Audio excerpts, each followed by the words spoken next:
as the Montreal Canadiens get to the final 25% of this season's schedule. And with the way this team has responded to Coach Marty St. Louis, I've come up with another dirty dozen hot takes for the end of the season and into the off season. While writing this intro, though, I came up with the 13th hot take. So it's a Baker's dirty dozen hot takes for the Montreal Canadiens leading up to the 2022-23 season. So let me know what you think in the comment section and tell me about any of your own that you might have. If I get enough of them from you guys, I'll do a video with them. So let's get to the hot takes.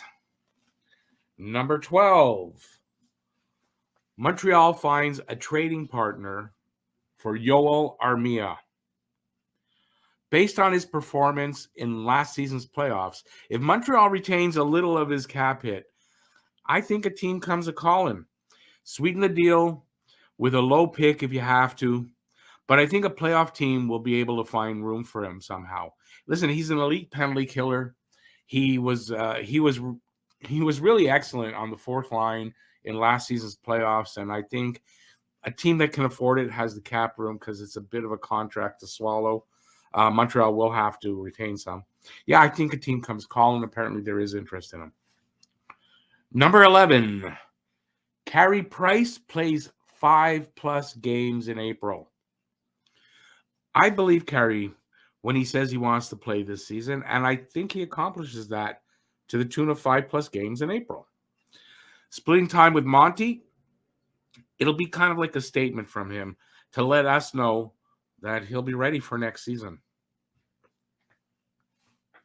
Number 10, Montreal does not trade Price in the offseason because Price doesn't waive his no-movement clause.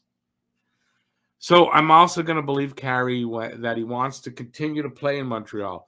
So I don't think he waives his no-movement clause unless, there's always an unless the team asks him specifically to do that because of the rebuild or retool or reset, whatever they're doing, and they need his cap money. I don't think they'll do that. So I think Carey stays. Number 9, Coach Marty is a Jack Adams finalist. Now, this one might be a stretch because of the number of games left, but if Marty St. Louis can keep up the pace of the winning here, now he won't win the award, but I think he'll be in the final 3. Deservedly so if that happens. Number 8, Nick Suzuki will be named captain of the team next offseason.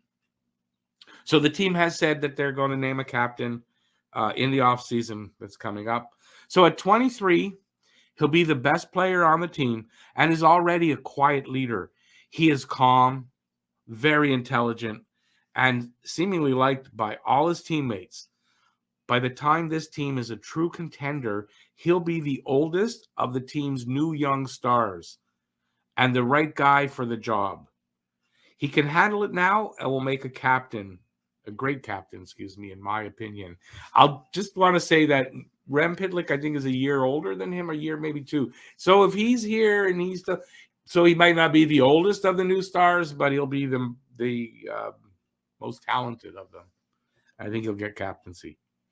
Number 7, Nick Suzuki and Cole Caulfield finish 1-2 in Habs scoring this season. Nick will hold on to his lead all season because he's leading the team. I don't think he'll relinquish that. He's got a pretty good lead. And Cole will climb his way up into second. Now, he's 5th already, so I don't think that's a big stretch. These 2 should be the most consistent point getters this season and literally for years to come. Number 6, this one you're going to laugh at me. David Savard and Jonathan Drouin will shine under Coach Marty when they return from injury. Now, I'm less sure of this with David Savard, but quite confident Coach Marty can get the most out of Drouin. Is Marty the coach that can finally get Drouin to his ceiling? It'll probably be a short sample in Drouin's case the rest of the season, but I think he'll respond to more offensive freedom that the players are having under Coach Marty. Number 5, Sam Montembeault will finish the season with 10-plus wins and sign a contract extension. Monty has 7 wins at the time of this video, and there should definitely be enough time and enough starts remaining for him to be able to get to 10 and probably more. And that's depending on if Price makes it back and how much Price can play when he does get, if he does get back, and also whether or not Jake Allen is moved. Number 4, Nick Suzuki finishes the season with 70 points. He needs 27 points to finish out the season to hit that target. And with 23 games to go, it's a tall feat, but Nick can do it. And that's if he stays consistent. And that's going to be the key. If Nick can stay consistent and not have, not be sort of streaky like he kind of has been, I think he can do it. Number 3, Cole Caulfield will finish the season with 50-plus points. As is the case with Nick Suzuki, if Caulfield can stay consistent, that's the key. I can see him finish the season's last 23 games with 25, maybe upwards of 30 points. If his line and he himself stay consistently good every night, and that's going to be another key, that they're good every night and not having 3-4 nights where they don't have any points. Number 2, another Cole Caulfield. Cole Caulfield scores his way into the top 3 in the Calder Trophy race for Rookie of the Year. Pretty self-explanatory there. I think because he's already somewhere around 9th, 8th, 9th in that race, working his way up. I think that he can, at the pace that I'm just saying that he can, if he keeps that up, can get into the top 3, right around there. So I don't think he'll win the Calder Trophy. It's too late for that. But I think he can get into the finalists. And number 1, the big one. There's also the Baker's Dozen Extra, so don't worry, it's coming. Montreal will finish the season no better than 30th and will win the first overall pick at the draft lottery, which means obviously in 30th, they don't get it automatically. I think they're going to win the first overall pick. They be the first time since 1980 they have the first overall pick.